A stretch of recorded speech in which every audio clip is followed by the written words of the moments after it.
Mummy. Hi guys!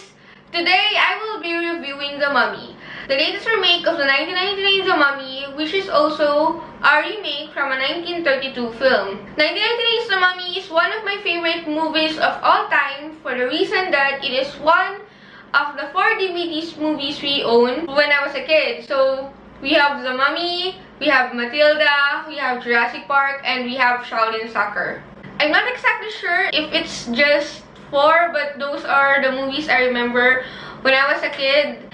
And I was able to watch The Mummy again and again and again and again and again. I think I've watched it around 40 times. Wow. Or 50 times or more. I don't remember, but we will watch it whenever my cousins had nothing to do. Someone would just go and say, "Hey, let's watch The Mummy!" And I get so excited and chilled every time. Even if we know what's gonna happen next, we're still gonna get surprised on jump scares. So I'm going to take a different approach on my review today. I will list down the top 5 things that I like about 2017's The Mummy and top 5 things that I don't like. This review may contain spoilers, so viewer discretion is advised. She will not stop until she has remade our world into her own.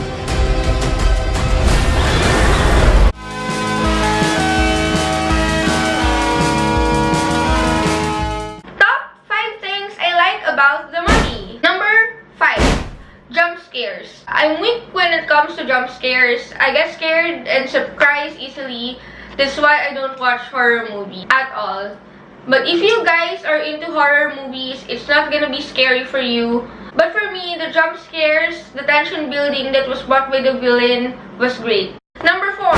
Story idea and resolution. Looking at the bigger picture, the overall ideas of the story is great. Nick, a reckless adventure-seeking thief, with his funny sidekick unleashing a powerful female mummy, marking him the chosen one, the vessel for Set, the god of death, dying and resurrecting, and in the end obtaining the godly superpowers. It just sounds so awesome.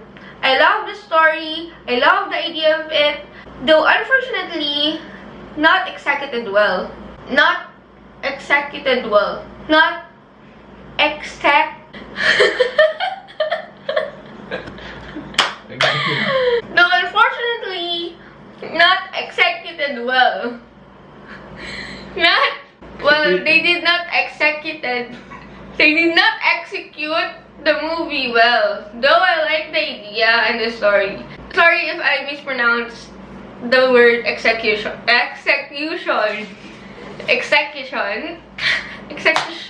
Executed. Number 3.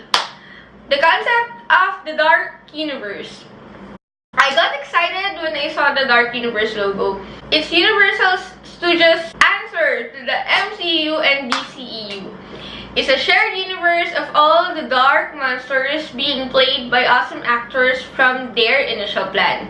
So Johnny Depp playing as the Invisible Man, Bride of Frankenstein, where they're trying to get Angelina Jolie, and Dwayne "The Rock" Johnson is the woman, The Rock. Exciting stuff for me. I hope despite having negative reviews, they'll still go on with the universe. Who knows, maybe their next movies would be awesome. A Wonder Woman equivalent of the Dark Universe. Don't lose hope, Universal Studios. You'll get there. Number 2. Comedy. Tom Cruise and Jake Johnson. I like the comedy from this movie and I laughed a lot. Mainly because of Tom Cruise and Jake Johnson.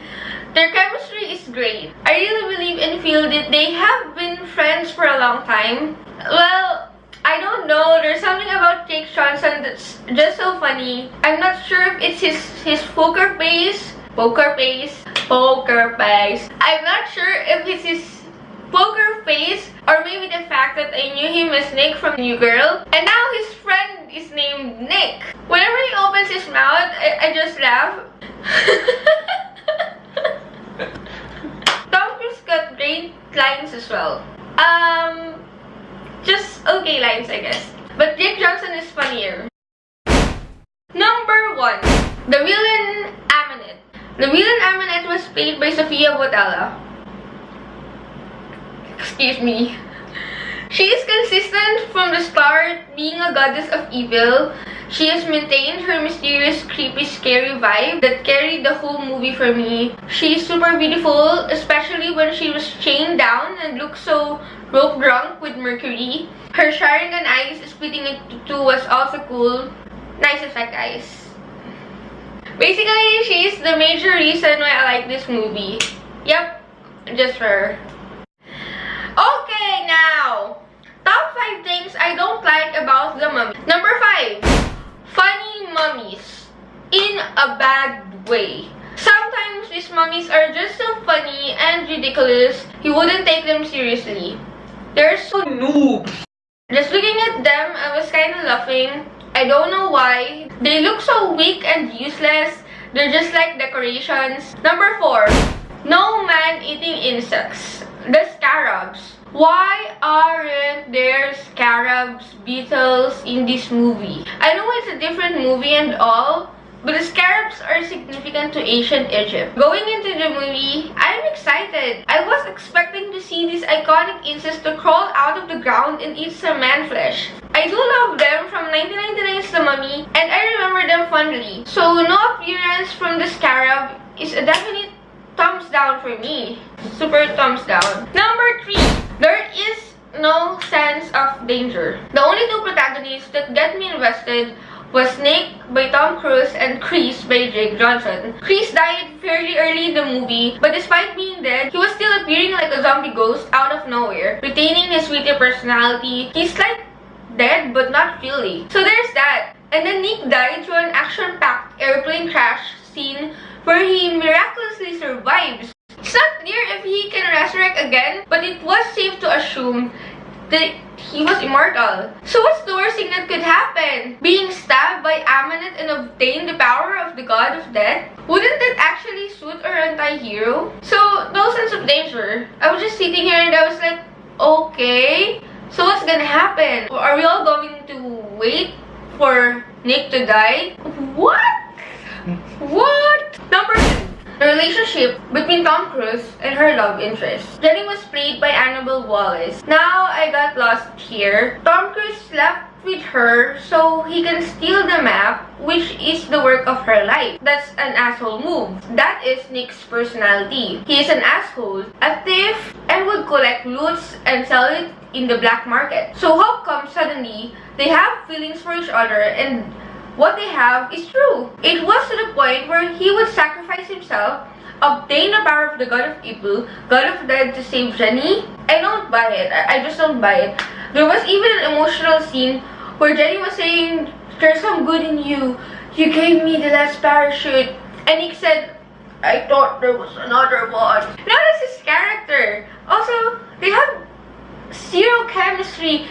I think it's even negative. So ridiculous. The relationship is super bad. Number 1, the execution of the story. Now, everything totally falls into this. How should I describe this? It's like a roller coaster ride of emotion and story direction, but the transition from one scene to another just doesn't seem right. For example, there was an intense scary scene. Then suddenly, they throw a joke, which is funny but destroys the momentum build. And the character they develop is not consistent. Nick was clearly not a good person. He is in pursuit of adventure. He is a thief. So when given the choice by Amulet to have godly powers, he declined for a couple of times. But then, the motivation for him to actually take the persona of the god of evil was after hearing he would have power over life. He looked at the dead Jenny and he knew he had to do it to save her. Just doesn't make sense. It just doesn't make sense. Now that sums up my review for The Mummy.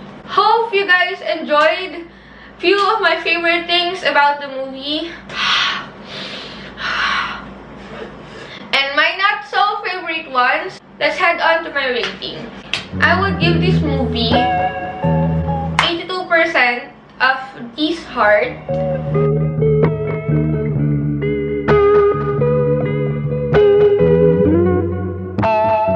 If you like this video, please click the thumbs up and subscribe to my channel. Any suggestions or requests, please let me know in the comments below. I'll see you guys next time.